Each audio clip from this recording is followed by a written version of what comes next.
Tonight in a News Channel 5 exclusive, imagine working hard to start your own family business. You think you're making all the right moves. Then one call from the government threatens to take it all away. Contact 5 investigator Jared Worksman has been looking into the case of a South Florida family living that nightmare, and this case could end up affecting how we all shop.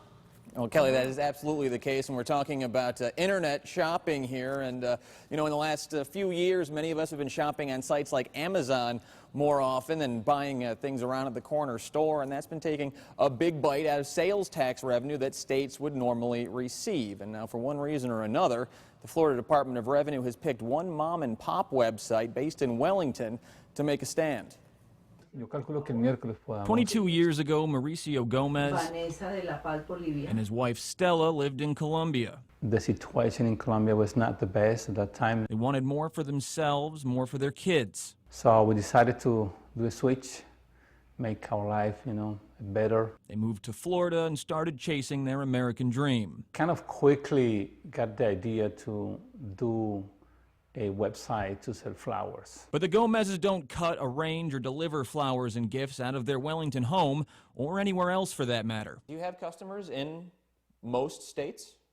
I think all states. Their website, onevende.com, acts as middleman, pairing flower shoppers with flower shops around the world.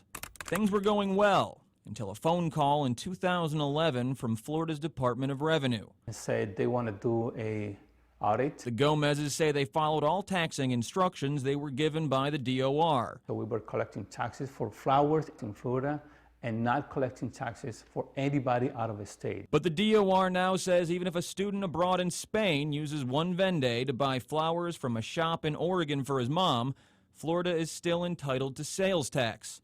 And the Gomez's are responsible for the uncollected taxes. They called me first, hey, listen, I don't have good news for you. But he wasn't ready for what he heard. I'd be like 140 something. More than $144,000 in back taxes. Plus they had to start charging sales tax on all purchases. That created a problem for us because right now our competitors doesn't do it.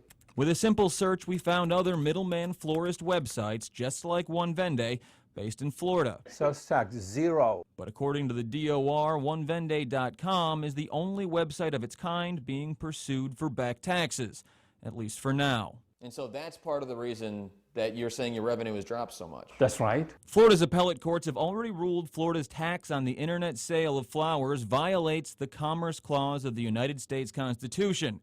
The DOR has appealed, and the next stop for this mom-and-pop shop case is Florida's Supreme Court. And it could have implications for internet businesses across the country and the world even. It should.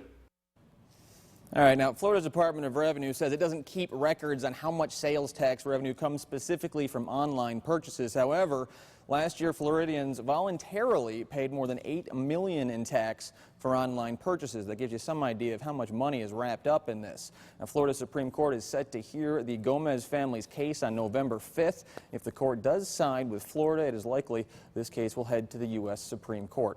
Of course, we'll keep you updated. Jared Worksman, WPTV News Channel 5.